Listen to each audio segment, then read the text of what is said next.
All right, so here we go with getting started with OTF Planboard with Andrew Boronsky. Good evening, everybody. My name is Colin Jago. I'm going to be the moderator here this evening. If you have any questions and you need to know anything, feel free to put it in the chat and ask me. I'm here to help make sure that everything goes smoothly for you from a technical end. It's awesome to see people from all over the province here, and you can just see we're sort of clustered in the bottom part of the province tonight, which is kind of unusual. Actually, we don't have anybody from up north. I don't know if there's anybody further away or not, but that's great. We got people all, it looks like, down from Windsor area and all the way up towards the Kingston area. So that's really cool. And that's the neat thing about this type of PD is anybody from anywhere in the province can come together and learn together. So I think that's an amazing thing that we do. So what we're going to do tonight is I'm going to introduce Andrew Boronsky, who is a teacher, a secondary teacher in Ontario, and I know that he's going to introduce himself a little bit more in depth, but I've had the pleasure of meeting Andrew on a couple of occasions, and I can tell you firsthand that he is a dedicated, passionate educator, and when it comes to stuff like Planbook, he totally knows his stuff. Or Planboard, rather. He totally knows his stuff, and I'm here I'm looking forward to learning from him as well. So Andrew, I'm going to step out of the way. If you have any questions, you can obviously ask, and turn the show over to you.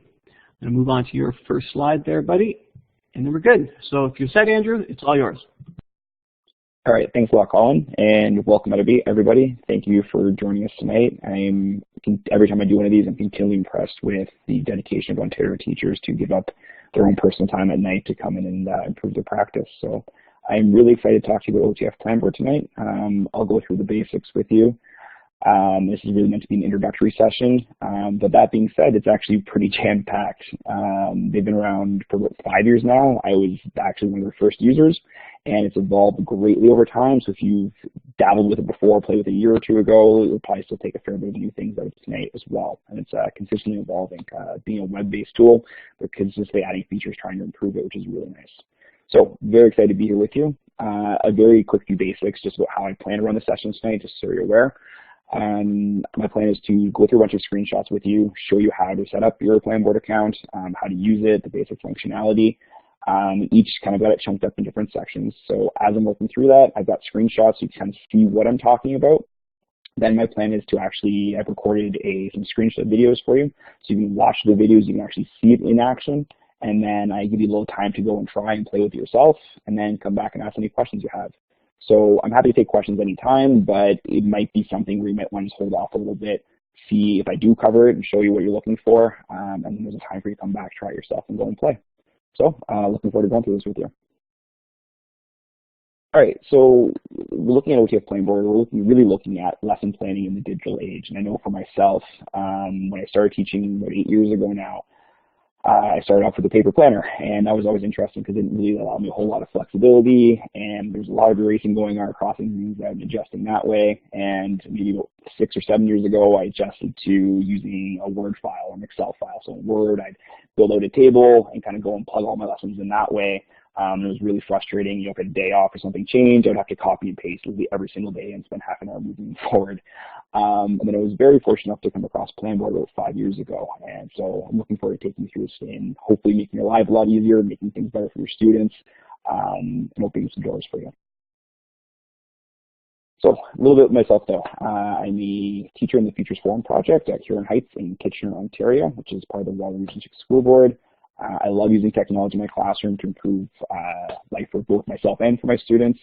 And when I'm not in the classroom, I work as a technology mentor to a startup companies out of the University of Waterloo's Velocity program. And I've also got the pleasure of being the founder and director of TEDx Kitchener Ed, which we're currently gearing up for now. I'll do a quick little plug. We've got a call out for speakers right now to speak on Saturday, May 14th down here in Kitchener, Waterloo. And so if you know someone who's got a great message for education, we'd love to hear from you here. Okay, so I really like starting off with this quotation. It's from John Dewey. It's actually a very old education, but it kind of says, if we teach today's students as we taught yesterday's, we rob them of tomorrow. And so with that in mind, I think most teachers are making a shift to bringing digital content into their classrooms, whatever that may look like. It may be a website, a tool, a piece of tech technology, leveraging Chromebooks or iPads in your classroom, and a whole variety of other things. There's a lot of things you can do in your schools, and our students are bringing more devices in, and schools start enabling us with more technology. but it's really not a great way to, Colin, you're gonna make me laugh so much here at this session, I think, if you guys are following the chat. Sorry, anyways, it's really difficult, for me at least, it was very difficult when I started using technology in my classroom to organize myself. I had websites here, and I had Google Docs here, and I had Microsoft Word files here, and PDFs and PowerPoints, and all these kinds of things I wanted to share with my students. I did not have a great way of organizing that, and so Planboard is a really nice solution as we kind of shift into the digital age and digital content with our students to organize yourself and keep your students organized. And it's also a great way to kind of reflect on how we do our classroom practice. So I really think this week's eCard always makes me laugh. And, you know, it really enables you to do some interesting things in the classroom, really reflect on maybe how can we do lesson planning a little differently.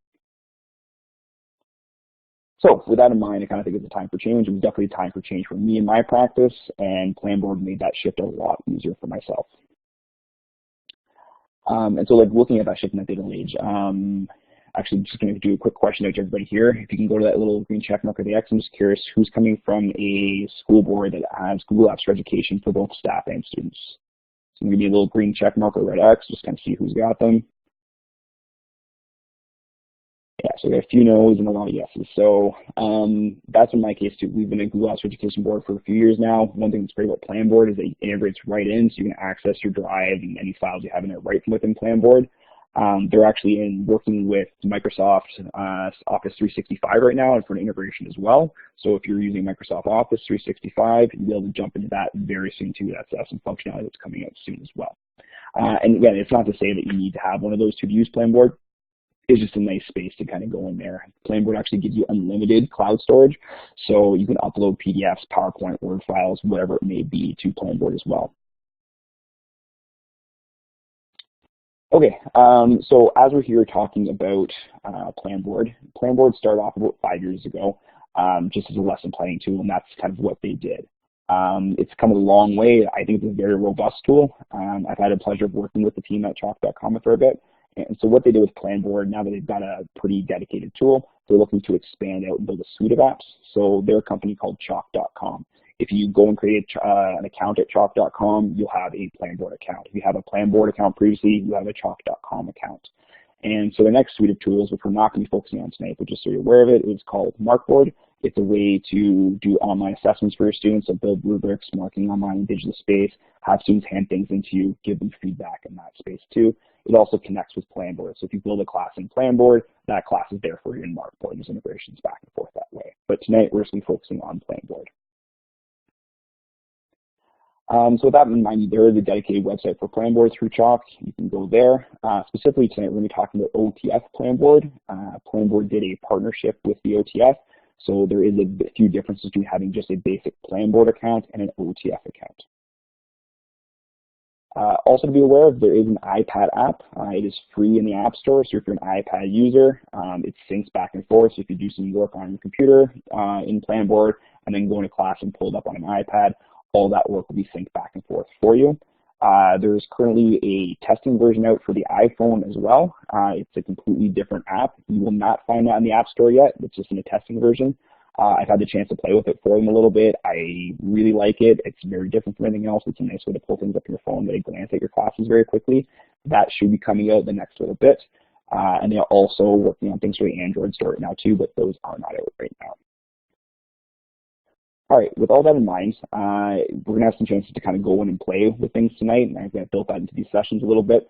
So if you have a Planboard account, if you want to just open up a browser right now and go log into that account. If you don't have one, I recommend you go to the link here, and Colin just posted in the chat there. Colin, you're right on top of things. I appreciate it. Click the link, and that will take you to the page to create an OTF Planboard account. Now, also really importantly here, if you have a Planboard account, you've been using Planboard before, but not an OTF Planboard account, I'm going to go over the difference here in a moment, but that's no problem. You can actually just contact the team at Talk.com and say, hey, I've got a Planboard account, I'd like to be upgraded to an OTF account, and they will just kind of flick a switch for you, and then you'll be shifted over right away. So the big difference between OTF Planboard and Planboard is that when you go to an OTF Planboard account, you'll get this little OTF button in the top right, and that gives you very simple and easy access to a lot of lesson plans that OTF has built out You can search them with a few clicks of a button. You can add those lesson plans right into your lesson planning calendar and Planboard. So it's a really nice feature to have. Veronica comes from your question here. So it says, with the app, it's easy to log into different accounts. We have a shared department iPad. Yeah, you can log in and out. It's not too hard. It's kind of a simple click of the button, pull it there and click sign out. So that shouldn't be too hard, absolutely, on the iPad. No problem. All right, so I'm just going to flip over the next slide here, but I'm going to give people another 30 seconds to either go and create accounts. Don't go through all the setup. We're actually going to go through that here together, but if you want to just get that account started, or as I said, if you already have one, sign in. If you have just a Planboard account right now, you can sign to that for now, and we'll get you switched over to an OTF Planboard account later.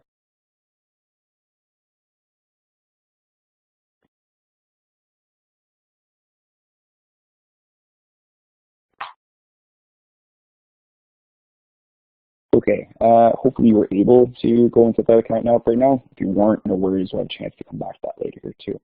So right now I want to go over the basic setup with you, and we had some people join us a bit later, so I'm just going to remind people my plan here. I've chunked this into about 6 different sections for this presentation tonight. There is actually a fair bit to go through.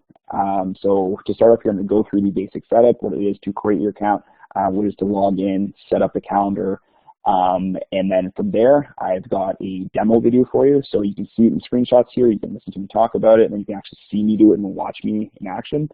And then after that, you're going to have a chance to go and play with it yourself, try it out, and come back with any questions you have. All right, so we're looking at the basic setup here. When you create an account for the first time, you're going to come to a screen that looks something like this. Or if you have an account previously, you're going to go in and click off to the settings on the sides and go to your semesters, and you can create a new semester. I believe most of here are secondary teachers. I know for myself right now, we're starting a new semester on Thursday. It's kind of a good time, if you're new to, or if you're not new, sorry, to come back and try this out again.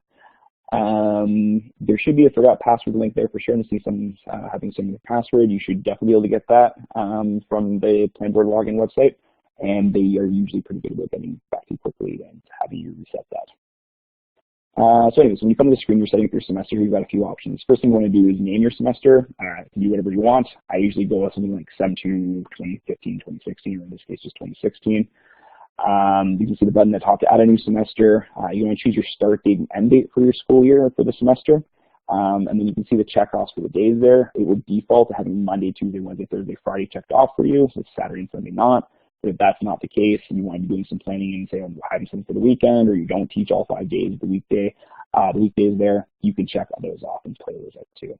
You don't need to worry about doing anything wrong tonight. You can play around with this. You can delete things. You can come back and edit after the fact too. So just be aware of that and feel free to play tonight.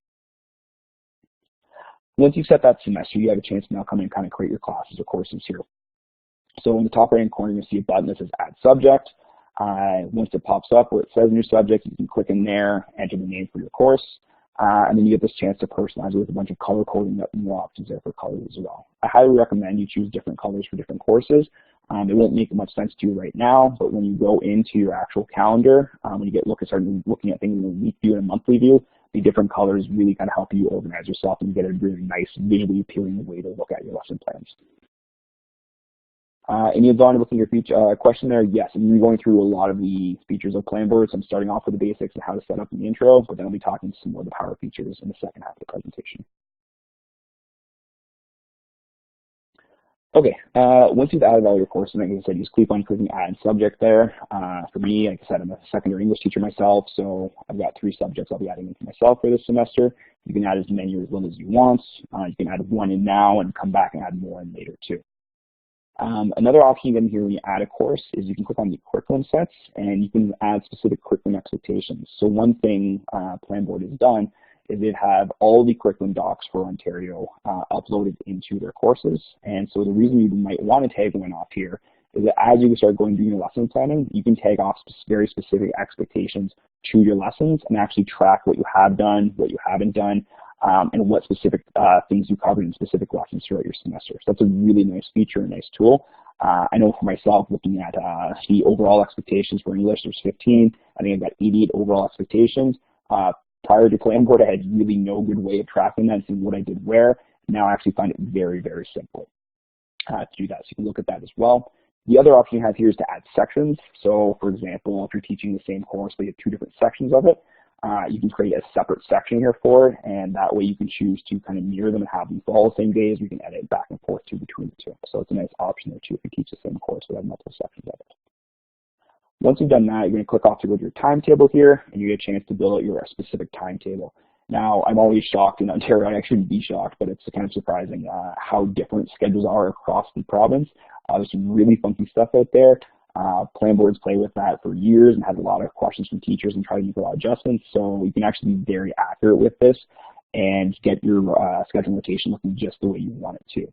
So when you come to this screen here, you're going to click that blue button that says Insert Class. You're going to pick the class you want, what days of the week you want it covered off on, and the time that it's going to run through. You can adjust after the fact as well, and you can plug those times in.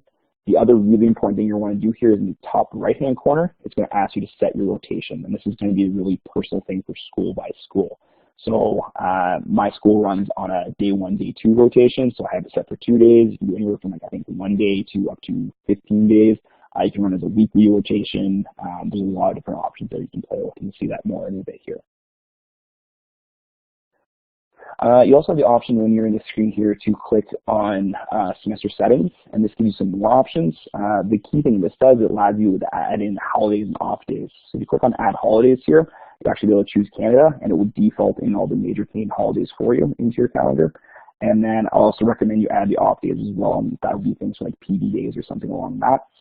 The great thing there is like when you're going in and building your lesson plans, you can shift them around very easily. And as you shift, they'll work around those off days, those holidays, and those PD days for you. So it's a nice thing to do. If you don't do it today, you can come back anytime and add them in again as well. Okay, that takes you through all the basic setup. So what I kind of got through this myself right now. I've got a video here, I think it's about 9 or 10 minutes long. It's going to go through everything I just went through, but instead of just having to listen to me and see screenshots, you can actually watch it in action. So the plan here is if you all want to go off and watch this, Colin, I think in the past year, sometimes it plays and people are able to watch it from within here, and sometimes it doesn't play and people have to walk out.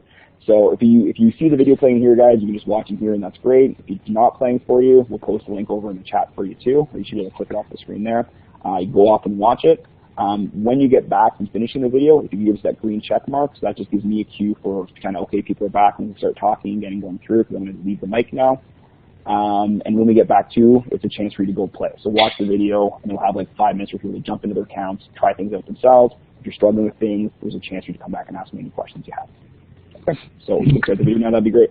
Okay, so what we're going to do here is I'm going to switch to a web tour, and I'm going to put the URL into the field here. Come on.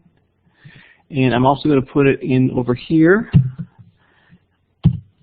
So this will, what's this is in web tour, come on. Well, I can't seem to get it up into the address field there. If you click the link in the chat, it'll open up another, that's so weird. Yeah, sometimes it works, sometimes it doesn't, Colin, so I wouldn't worry about it. So if everyone over in the chat there could just click that link, you'll go up to YouTube. You can watch the video there on your own. Like I said, it's about 9 or 10 minutes long. And then when you're back, give us a green check mark to let us know you've watched the video, and it's a chance for you to play and ask any questions you might have. Yeah, sorry about that. No worries, it's fine. All right, so we'll see everybody in about 9 minutes then. Sounds good. Chat link worked. Okay, great. Thank you for that.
Hope I'm not interrupting, but if you've finished the video and you're ready to get going again, just to remind you to come back and put a green check mark in the participants panel. So just go to your green check mark and let us know that you're finished watching the video.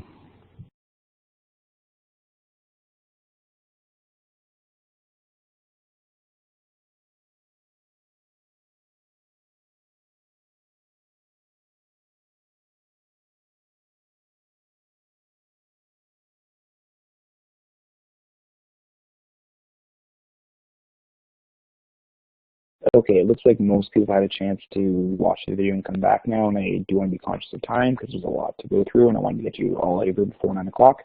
So if you can finish up the video, it'd be great, and jump back in here. If you're still watching it, that's okay too. So what I want to give people a chance to do now is kind of go off and try it for about 5 minutes themselves. So Colin, if you can actually use the timer there if you want to throw up 4 or 5 minutes, we'll give people a chance to go play and then come back here, and I'm just going to be happy to take any questions. For the questions period, if you have a mic, feel free to just jump on, or if you have a bunch of people going, just put that raise hand feature Colin showed you, and I can take questions as they pop up. And if you don't have a mic, please feel free to jump into the chat and ask any questions you might have there. I'm here to help you troubleshoot anything. And with that in mind, I saw Marcia had a question there. So you try to save the schedules to your changes, putting some off days, and said you had trouble saving them.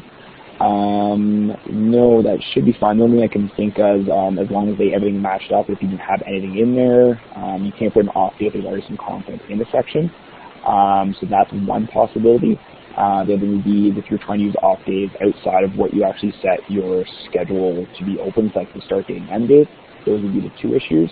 And the other thing I just want to highlight for everybody here, if you do find problems with Planboard, in the bottom right hand corner you should see like a little chat feature or contact us. They are really, really good about handling any issues, getting back to you very quickly. I've used it probably, I don't know, the past 5 years, maybe 15 times myself, and I usually get an email back within an hour or so, or sometimes they actually have live chat right there, and they'll troubleshoot for you as you're doing it yourself too. So I hope that helps, and if not, they are great. And, yeah, Jill just kind of highlighted that too. I've had many teachers say that the Chalk.com team is so good at getting back to you very quickly. And another thing I'll just highlight really quickly for them too, if you want Planboard to do something that it's not doing right now or has a functionality that it doesn't offer, let them know. I've asked if other teachers come and tell me that they've asked for certain things, and all of a sudden, like a week later, all of a sudden it's there and they're doing it for them. So they really try to make their customers happy. Marcia, awesome. I'm glad, Marcia, sorry. I think that's great. I'm glad that got fixed. And Jill, glad you agree with that. Yeah, the team there is really, really good. So again, you've got another 3 minutes or so here to go and play, try anything out, set up your schedule. If you're having troubles, come back and ask questions. Another thing I'll highlight as you're setting up your schedule, whatever you put in there is what you can interact with in Planboard. So, for example, I went over adding your subjects in, but if you want to leave notes for yourself and have a section or block of time, say, for your prep period, then you should actually add your prep period in there and make it a subject or a course so you can go and put notes in there for yourself. Same for anything. If you've got lunch hour and you want to put a duty in on certain days for your coverage for the school, you can choose to add those things in as well. So if you want to have editable space within Planboard, you need to create it as a subject. So some examples again would be school duty, a prep period, lunch, whatever that may be. Nathan, for an assembly on a certain date, yeah, there's different ways you can handle that. If it's just popping up for that day, you're probably not going to change individual times for that day. So I would think your schedule is probably going to stay very similar, depends on the school again. But some examples of what you can do, and we'll touch on this a bit later, say you have an assembly that runs long. I know at my school they tend to run very long, so if you have to do that first period right after assembly and you lose most of the period, with a simple click of a button, you can actually shift all your lesson plans for a day, and that fills in your schedule that way too. So that's some really simple functionality. For time specifically for one day, that's not something they offer right now if that's what you're looking for.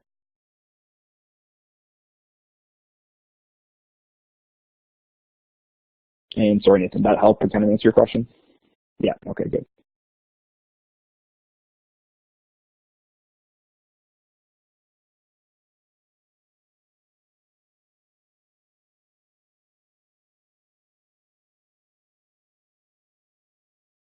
Again, I know some people finished the video a bit later, so right now, as we have a moment, we have another minute and a half here for people to go and try, play things, do the setup for their courses and their schedule, do the off days and things like that. If they're having problems, now's the time to ask a good question.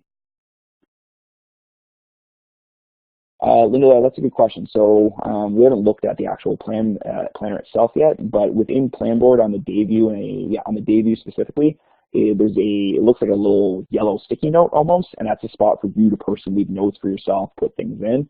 So that's one option, or the other option, if you want to build stuff in the weekend where you're typing things in notes to yourself in a specific course space, you could add a Saturday or Sunday in there too and put some spaces in for the edits. So what I personally do is I use that little yellow sticky note on the day-to-day. So if I have notes for myself for that specific day, I'll go type those in and then we'll stick with that day. But you can adjust however you want. If you want to have like an evening course to put some stuff in for yourself and see later, you can do that as well.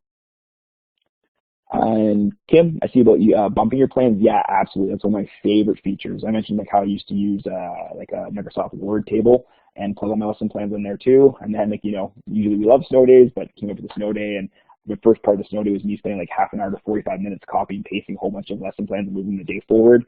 With Planboard, it's a simple click of a button, and we'll get to that later and show that. Oh, actually, there you go. So you can actually alter a specific day. Again, that's one thing that I love. I use Planboard a lot, but they keep putting functionality out, and as people ask for things, they keep adding things in. And even got instructions there from Ashley. So Ashley, thank you for sharing that. All right, so time's up there, and we had a chance to go through some questions. Unless someone has a pressing question here about setup that they want to ask for right now, I'm going to slide off into the next part of the presentation. And I'm not seeing anyone go off and type. Okay, so great. We're going to move on now. So next thing I want to look at, now that you've got a schedule, you've got some courses added in, we're going to look at the basic functionality and how to use the very basics of Planboard before we get into some of the more detailed stuff. So first thing when you come in here, there's different views for your planner. If you color code here and add your sections in, you're going to see something very similar to this. There's different views with it. So right now I'm in the week view, so I can see the first 2 periods of my day as they're scheduled out there, and I can see each day of the week for Monday through Friday. But some of the very basics here. On the top middle where you see it says like week of February 7, 2016, there's a little calendar button there. If you click that little box calendar, it'll jump up a full calendar, and you can jump ahead month by month or jump to a specific day or a specific week there. If you want to do some editing into a course, you can just click in any of the boxes for a specific day, and you'll get an editable box that pops up for you, which we'll talk about here in a minute. And that's where you can do some editing. You can toggle for between the 4 different views. So this is the week view, as I mentioned. You can see there's a day view, a month view, and also a unit view. There's different ways to act certain things. So you can print off your lesson plans from here. You can download a PDF file of your lesson plans. You can click the email button to share your lesson plans or get to resources that way. And I also mentioned contacting Planboard. So if you look in the very bottom right-hand corner of the screenshot, you'll see a little mailbox there that says leave a message. If you're having issues with something, or you're not sure how to do something, or you want to ask for some functionality, that's a great place to do it. Sometimes you actually see a live chat box. If you see that, that means there's someone from Chalk who's sitting there at another computer waiting to take questions, and you can actually engage in a live chat right there and ask questions that way as well. Okay, so I mentioned there's 4 views. So this is, we just saw a week view. This is an example of the day view. So at the very top here, I can see the date. I'm in specifically into one lesson plan here. If I scroll down, I'll get to my other lessons I've got set out for that day. I can see the calendar off to the side. I can jump to a different day there. And I mentioned that little yellow sticky note. So in that sticky note, that's just personally for you. You can leave notes for yourself, whatever that may be. If it's the night before and you want to add some things, like you don't want to add them specific to the lesson plan, but they're little notes for yourself, you can do that there. I often find myself using it after a lesson actually, so I kind of go back and give myself some little feedback on how things went, things I wish I had done better, things I want to change for next time, but I didn't quite finish what I want to come back to. So it really is just like a sticky note, that kind of mentality of leave yourself some notes or something you want to think about. Next up, I mentioned the week view here, so you can get an overview of your week and what you've got planned in. Again, you can scroll up or down here to see morning versus afternoon, your schedule throughout the day. You can also slide into a monthly view. This will probably show like the title you chose. You can see the titles of specific lessons, and they're color-coded to the courses you added in. So you get an overview of each month. You can jump month by month here if you want that kind of more zoomed out view. So just get a basic idea of what you're doing and what days over the course of the span of the month. And lastly, this is added I think about 8 to 10 months ago, is what they call the unit view. As you're creating lesson plans, you can tag off specific units for them. So like unit 1, unit 2, 3, 4, you can name them whatever you like. And as you come to the unit view, it's a really nice way to kind of get that whole overview of one specific course. You can look at all the lessons you got mapped out there. So I see for like the way I have my schedule set up here, I've got 57 lessons scheduled for this right now. You can click and drag and readjust. You can also edit those lessons from in here with you.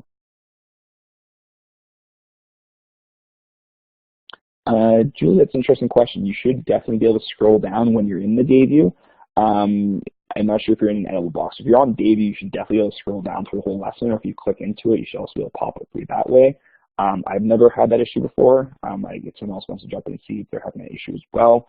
But again, if it is just you, I highly recommend you contact Planboard, or maybe like a browser thing, updating your browser possibly. So moving on to the second basic functionality within Planboard. In the top left-hand corner, you're going to get those 3 horizontal bars. Click that and it gives you a whole variety of options. This is where you can control your planner. You can look at expectations you've covered. We talked about tagging off specific curriculum expectations. You can create templates for your courses. So a template, and we'll talk about this a bit later as well too. You can create a template. If you have a basic setup for your lesson plans that you want, like something you'd be entering every day, you can create a template for that and have that default to a course. So when you go in to edit a new lesson plan, it has that basic template. Some examples might be if you want to have a lesson goal, match off your success criteria, what resources you might need in class. If that's something you're going to use every day, you can create a template for that and kind of tag it off for a course. Or you can create a bulk of templates and just kind of have them there for when you want to use them up and do a specific lesson. Linda, just seeing your question off the side here, can you transfer entire lessons from one semester to another? Yeah, you can actually transfer an entire course if you like. So an example for me right now, last year in the second semester, I taught 2D English. I'm teaching 2D English coming up to this semester.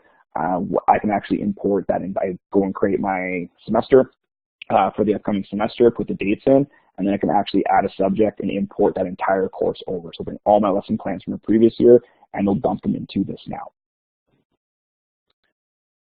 All right, continuing with the functionality here though. The other option here is you got standards and expectations.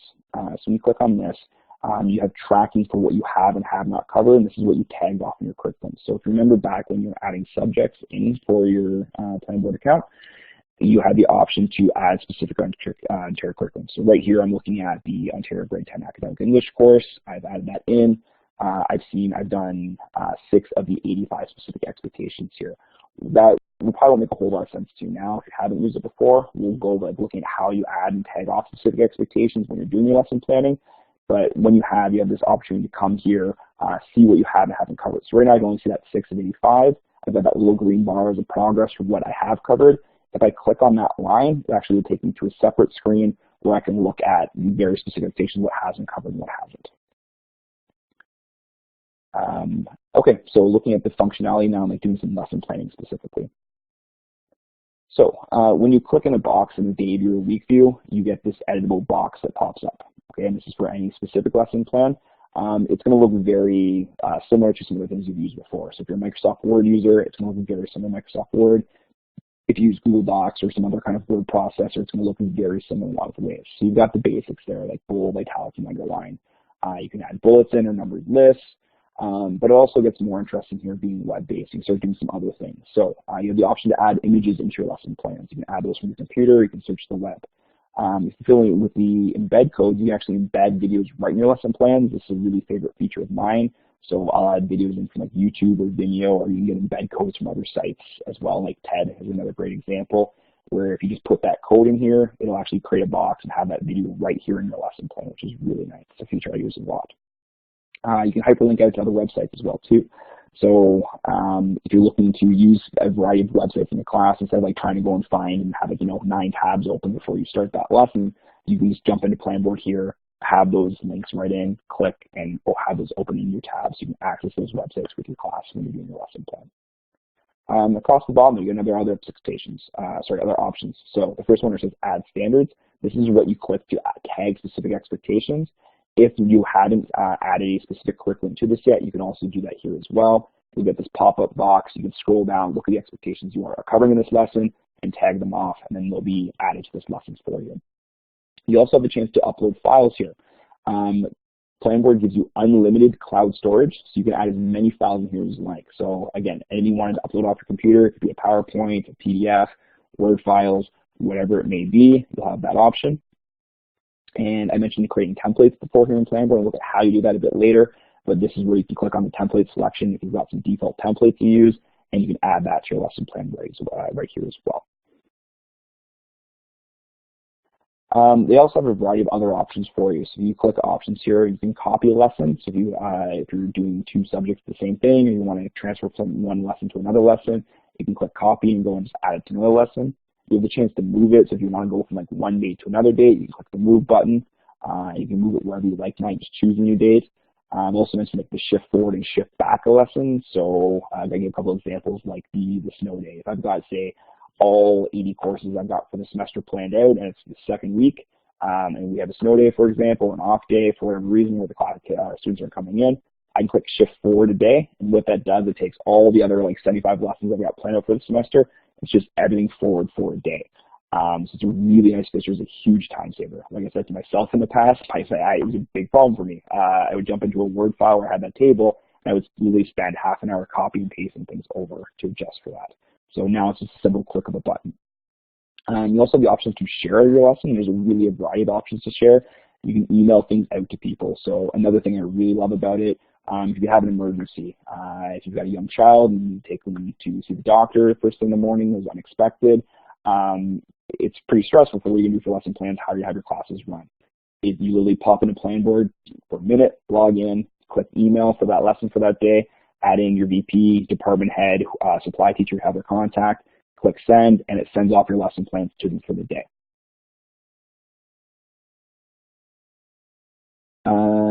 Sorry for eSpicer there. That message box kind of stays there, but you should be able to scroll through your screen, so it takes up a little spot of the screen. If it's bigger, you should be able to minimize it, but that does stay there. You might be able to contact Planboard and have them turn that off if you want, but that usually stays there if you need help to answer your question. For other sharing options too, you can print your lesson plans off if you want. You can download your lessons in PDF. I'm very fortunate. I've got great, reliable Wi-Fi in my school. I don't really worry about it. But when I was using Planboard 4 years ago and I didn't have reliable Wi-Fi, I would do my lesson planning at home, and then Sunday night I would download my lesson plans in PDF for the week just in case I couldn't access things that day too. Yeah, a lot of great options there. You can also create a unique link or an embed code for your lesson plan. So if you're running a class website, you can get a unique link to a specific lesson and post that to your class website if you want to share that with parents or email parents to it, or to get that to kids who are away for a day, or you can embed lesson plans right on your own class website as well. So there's a lot of great options for how to share stuff here. We'll talk about that a bit more too. So just talk about sharing there too, it's kind of overlap here, but yeah, you can print your stuff off, PDF, email it out to people, get that unique link or embed code. Just so you're aware, and I'll show you a screenshot here in a sec, but if you do the link embed code for your lesson plans, it's different. It doesn't look like your editable version, and I'll show you a screenshot of one here in a little bit. But it's anyone clicks that link and they get to see like basically all the content, but no editable features for it. So I share all my lesson plans with my students that way. I really love the feature. Like I'll post it in Google Classroom.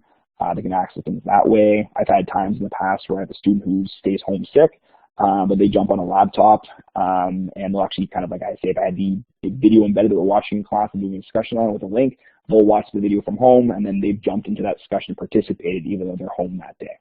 So I really love that feature as well.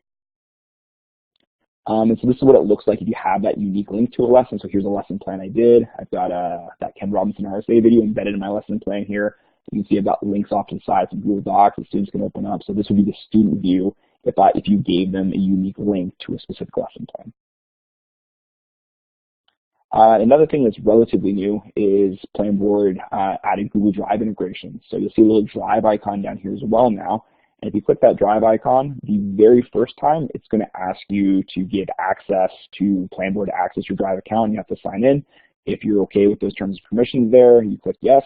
And then every other time you come back here, if you click that icon, you can just search your Google Drive from right within Planboard, find specific files, click them, and they'll add like links to those in your lesson plans. And then you can share that with your students too, or just have them for yourself there. So I love that gap integration. Yeah, I can see someone else jumping here with the gap integration. It's huge. I mentioned again, like I have a whole bunch of Drive folders, and like before this, I was kind of had stuff all over the place. tying specific files, folders, whatever you may be to your lesson plans was really, really nice for me. It's very simple, simple few clicks, and we'll go through that a bit more here in a sec too. So if you click that drive icon, you'll see a pop-up box like this. You can search for anything specific. It brings up your most recent files you've used because that's usually what you're going to be looking for if you're looking to add it. But yeah, you can search through here, find a file name, find folders, and attach as many files as you'd like. And so just looking over the questions here, how to change my Google Drive account, which it accesses.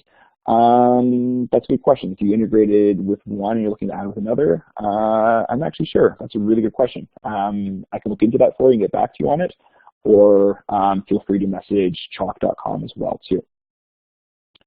And then for Google Classroom, Robert, I'm not sure what question you're asking there. Like right now, it's not a link into Google Classroom. Classroom doesn't do a whole lot with integrations. Right now, it's just access with Drive in here. And Veronica, sorry to hear that. We can definitely try to troubleshoot that in here a little bit when we get to the questions in the video here too. Anyways, I mentioned you can filter your search here and add documents, and that way you can play around with things here, different ways to look at this and view this. You can search by specific files. If you're looking for a specific spreadsheet, you can search just spreadsheets or PDFs or whatever it may be to drive integration here too. And so once you add a file from your Google Drive, it's going to create this unique link. So it gives a file name down there. It's not an uploaded file by any means, just a link to it. So if you click that, it's going to open up that file from your Google Drive in a new tab. Okay, that takes me through all the basic functionality there too. I know if this is your first time in, I'm throwing a lot of information at you, so this is another time to kind of go back over it again, view it, sorry. So same time as last time, we'll post the link to the YouTube video off in the chat here for you. If you want to go and watch that, I think it's about 8 minutes or so again. And after you're done, you come back, give us a green check mark. It'll be a chance for you to kind of go try some of this, do some lesson planning, try out some of the features that are built in that I've covered, and have the chance to ask any questions again. So I'm going to leave the mic here, and good luck with it.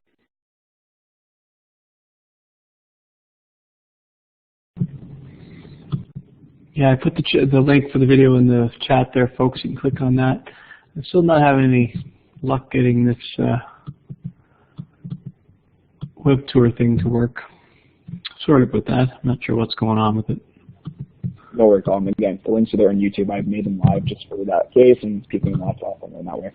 Yeah, the link's there, and the link was live on the whiteboard too. I put that in as well. So, all right, I'll have to troubleshoot that for next time. Anyway, there we go.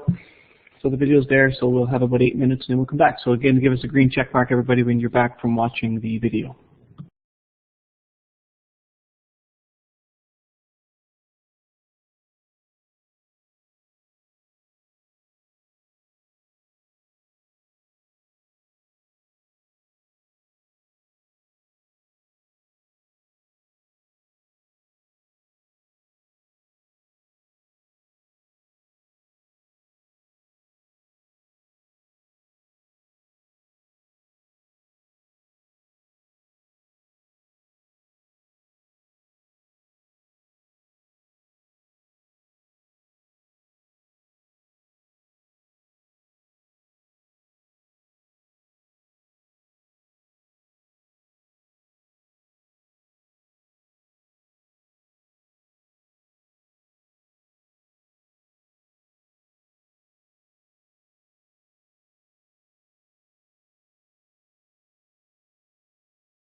Just a reminder, when you're done the video, please come back and give us a green check mark so that we know you're finished. Thanks.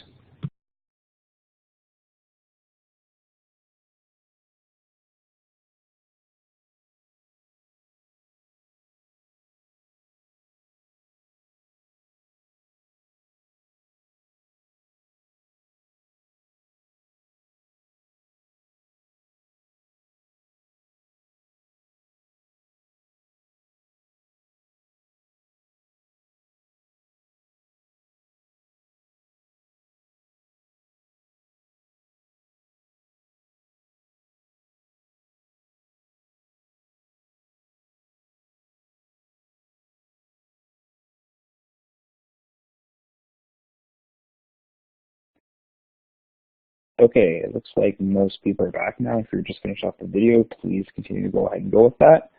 Now again, just another chance for people to, based on what I talked through and what you had a chance to see in the video there, a chance to go and play yourselves and try it out. So Colin, if we can maybe throw about 4 minutes up here again, give people a chance to go and play it and come back and ask any questions you might have. I'm happy to talk. Again, feel free to jump on the mic if you have one, or throw off in the in the chat feature, and I can answer there too. And then after that, we'll continue on with the rest of the presentation.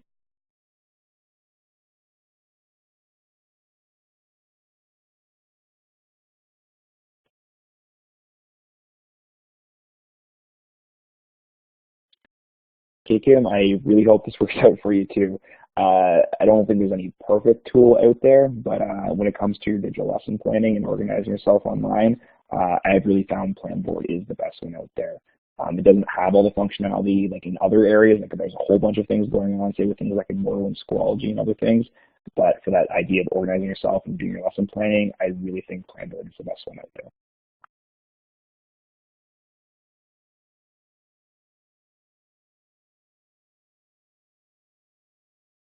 Marcia, very cool. Not far from Cameron Heights myself. I'm down at Huron Heights, so we're about 50 minutes from each other. And yes, Colin, that is where Jamie Rubin is. Actually, Colin, you just reminded me, Jamie told me to tell you to say hi. I met with her for a meeting this afternoon. Oh, that's funny. That's good. Yeah, I knew that because we did a project last year. That's all with one of her classes. I'm hoping to do another one second semester. She just doesn't know it yet. I'm hoping she'll be up for it. She told me that it was fantastic. Yeah, it was cool. Okay, Kim, so Creative Frustrator Sesame, yeah, so Planboard itself is really about planning, and again, you can choose to share those lesson plans with students or parents, so that's like an added feature there.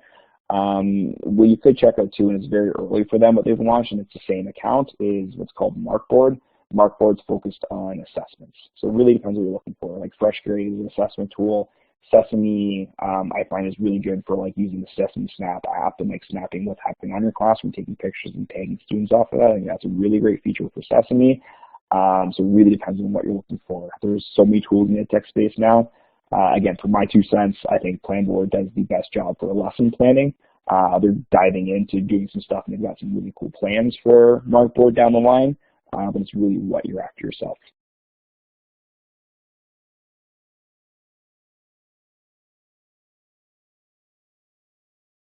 Yeah, and Esby is a fantastic tool. Actually, Colin, I think you're off this semester. I was up with a team from WRDSB about a month ago, and we stopped in your high school to talk to some of your staff and your admin about Esby, because our board's been kind of looking at it as well. And if you're not familiar with Esby, everybody, it's not something you can jump in and use yourself. It's only at a board purchase level, so not helpful if you're bored. If you don't know about it, don't worry about it, essentially. But I love Esby. I think it's a great tool. Like Esby is probably one of the best all-in-one, like kind of takes care of everything for you.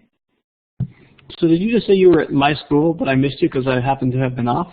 I don't know if you were there. Are you off this semester, or are you teaching right now? Yeah, I'm off this semester. I've got like I said, 2 more days off. I go back to work on Friday, so the first semester I had off. But you were at ENSS then?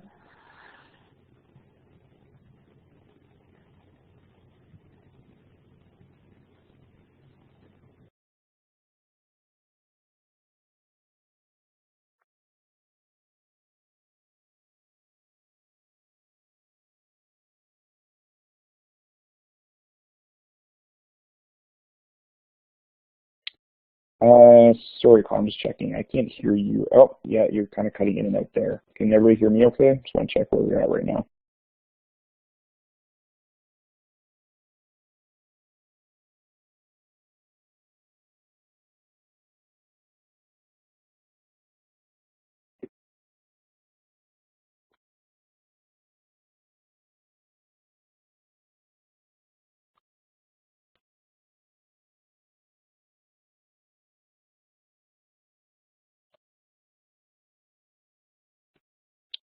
Sorry, guys, I just can't hear Colin right now. Sorry in the chat group too, but can people hear me right now? Can someone let me know in the chat if they can hear me?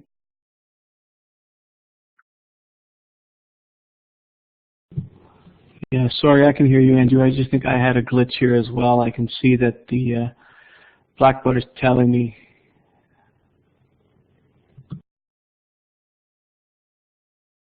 And just testing again, can people hear me right now?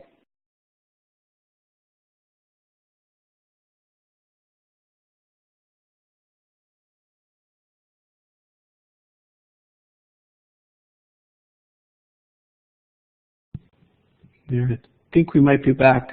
Andrew, can you try again and get your audio? Oh, we've lost Andrew. He got booted out. Oh dear. There we go. Yeah, I think Blackboard did that. Yeah, you're able to hear me now? Oh boy, we're losing people left, right, and center. Uh-oh. There was a big slowdown, and then there, people are going to come back now one at a time. Sorry about that, folks. I think I could see on my end there was a big slowdown on Blackboard, and then people just got booted out. Are people able to hear me now as they come back in?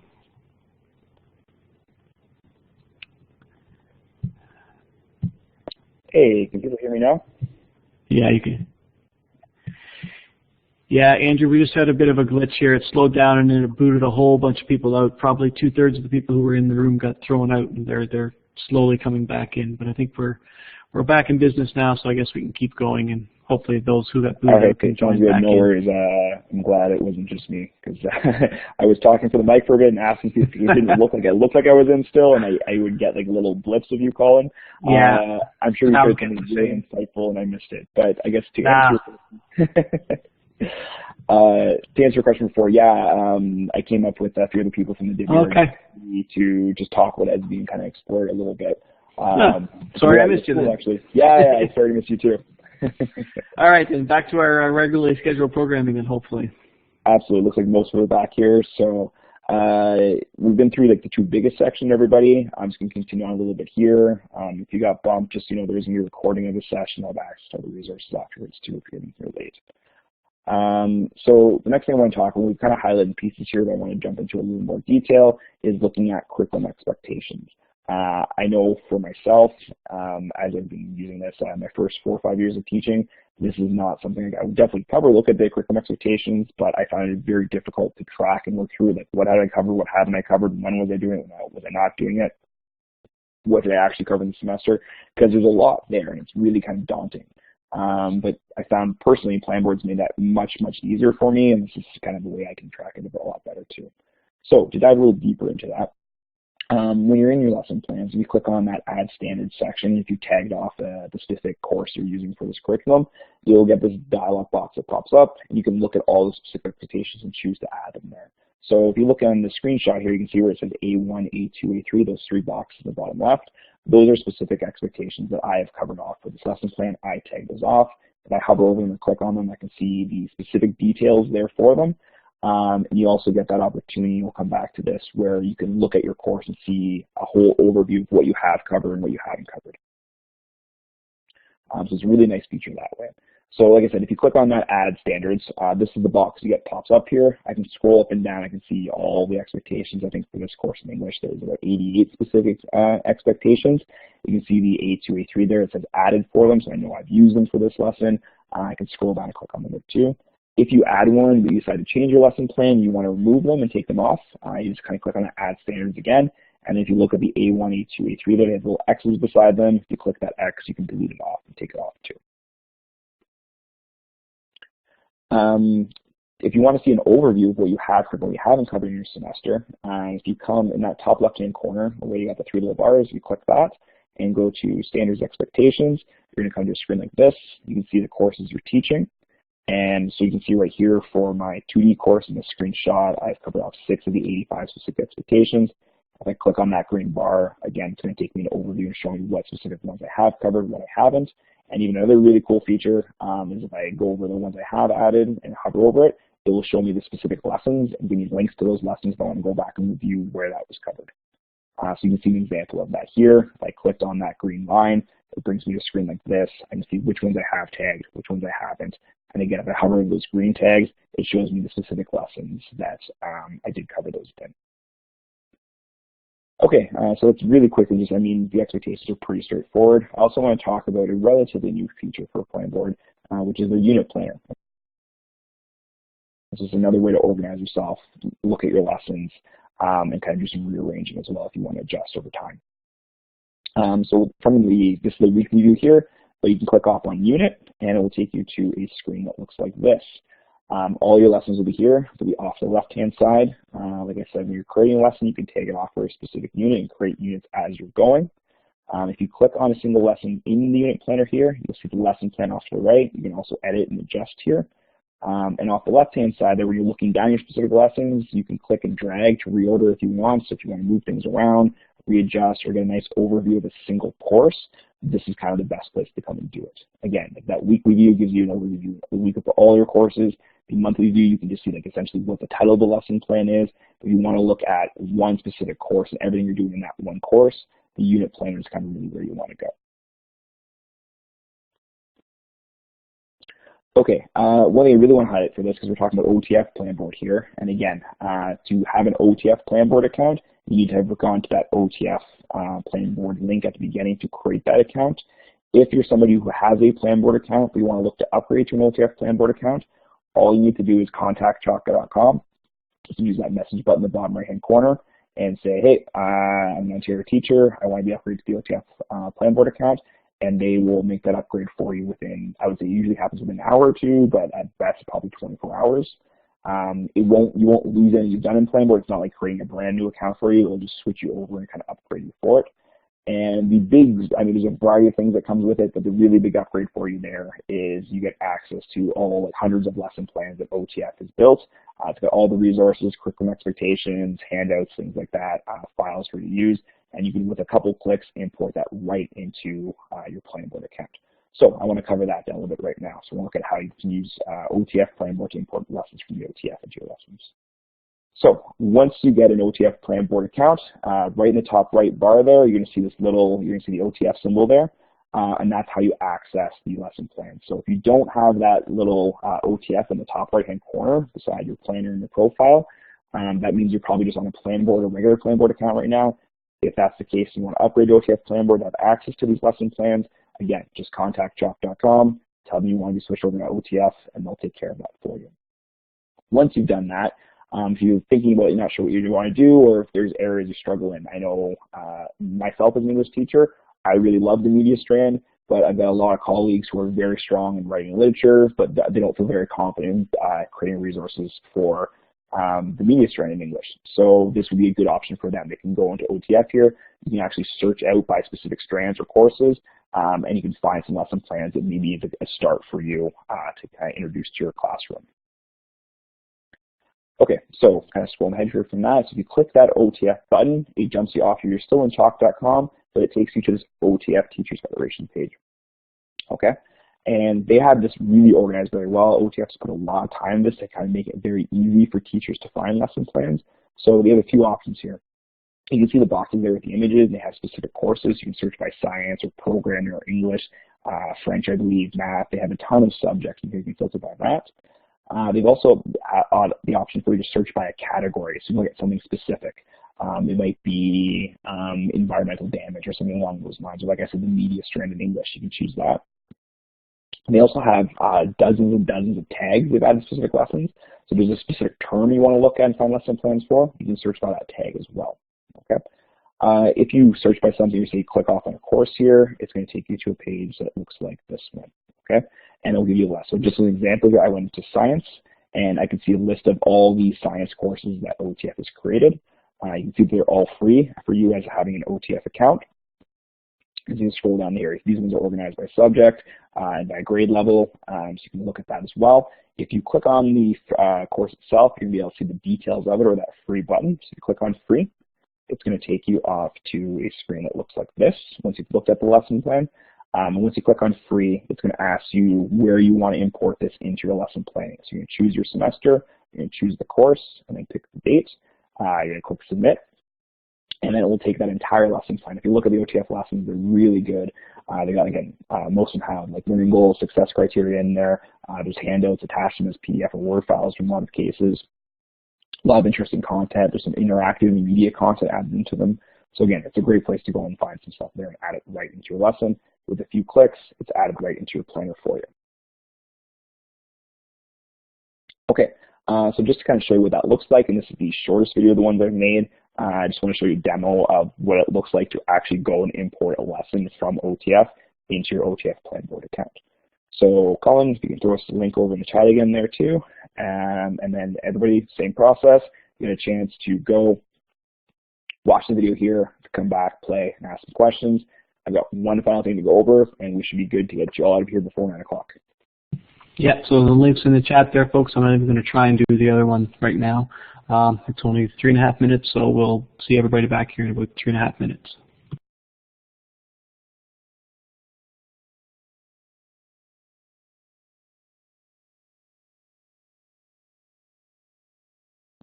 Okay, looks like most people are back. Andrew, I think we're good to go. Absolutely. So I hope that video was helpful. I think we're going to hold off, just to kind of finish off and give everybody time. I'm going to stick around at the end to answer any questions anyone has. I'm just going to go through the final piece here. We'll do a quick wrap up, and if anyone has any questions, I'm quite happy to take them then. But I realize it's been a good long time for people to be here, and I want to make sure you guys get out in time. So I'm going to jump ahead to one final thing, and then the last thing I want to talk about is really a brand new feature. It's just kind of in the pilot stage right now for Planboard. It's called Resources. You will see them there if you're looking through the options what you can do with Planboard. Just to clarify, this is actually a paid feature from Planboard. They're dedicated to being a free for teachers kind of forever, and so everything I've covered up to this point is free, and Planboard's going to always keeping those free for teachers. But this is a paid feature they offer to either departments, to schools, or to districts. So, but it's a really interesting feature for that. It's worth mentioning here very quickly right at the end. And basically what it is it's a way to share amongst your colleagues in the department. So, really quick basis here, if you go into the resources section, it's going to give you a chance to add any content.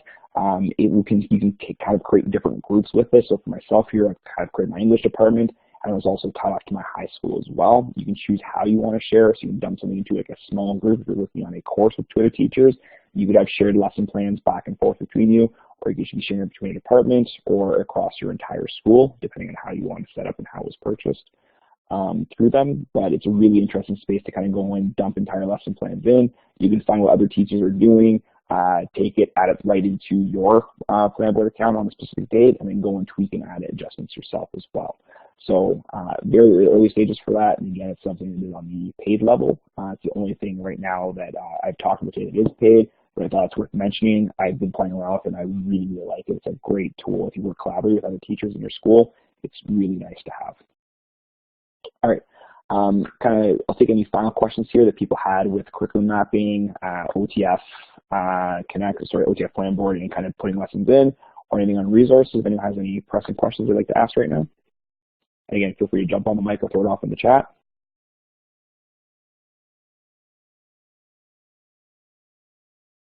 And I'm seeing radio silence. It's either a really good thing or a really bad thing.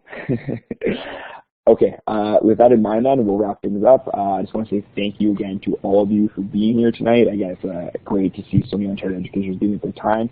I hope you found this helpful. A couple things I'll mention. This will be posted online later. Within a day, you'll get an email. I know Colin's going to need to jump on here in a sec, so just hang on for a few minutes if you can. Other thing I'll say about myself, I love geeking out with teachers about education, so I've got my Twitter and Google Plus profile in there. If you have any questions, just want to connect or how you're using Planboard and share, please feel free to reach out to me. I really do love connecting with other teachers online. Great. Thank you, Andrew. And I'll second that. I mean, one of the best things about doing these kind of webinars is getting connected with people. So whether it's on Twitter or email or whatever it's going to be, I think it's a great thing. So thank you very much, Andrew. That was awesome. It was a great overview of the OTF Planboard, specifically the OTF version, which incorporates all of these lesson plans that OTF has produced over the years and easily lets us get at some of those resources. So that's really, really cool. So thank you very, very much for that on behalf of everybody at OTF. So we're just about to wrap up here, folks. One of the things that we always ask people to do at the end is some feedback on the survey. So there's a live link here, and I will put this link into the chat here in just a second, but you can click right on the whiteboard and get that link.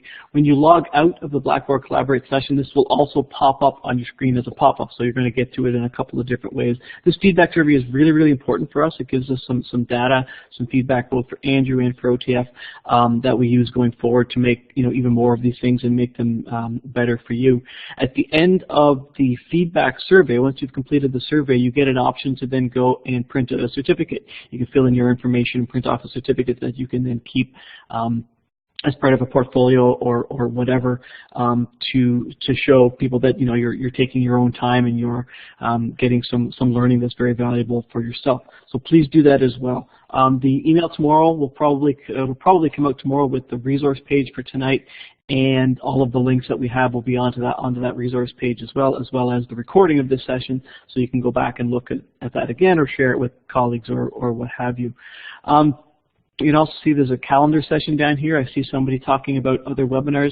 Please check the calendar. They're constantly adding new webinars to the OTF calendar. I know there are other ones on Planboard upcoming, and there's other ones on other things as well. Okay, and I know just talking to Syria today, they've got some other things that they're just sort of working on, so there's more being added all the time. So keep checking back to that calendar, and you'll find more. Just in terms of real quick, there's a couple of sessions coming up the rest of this week and next week, and those are here. You can take a look at those, but like I said, those are all on the calendar as well. So if the last thing you could do before you leave tonight is either click that link and do the feedback, or I'm going to put this in the chat as well while I'm talking, or once you've logged out, it'll pop up and then you can click on it then. Either way, we would appreciate it, and thank you very much for spending your time with us tonight. And thanks once again to Andrew. This was a really cool session, and I know I got a lot out of it, and I'm pretty sure everybody here did as well. So I'm going to stop the recording, and then we can take any last questions if you have them. So thanks again, folks. And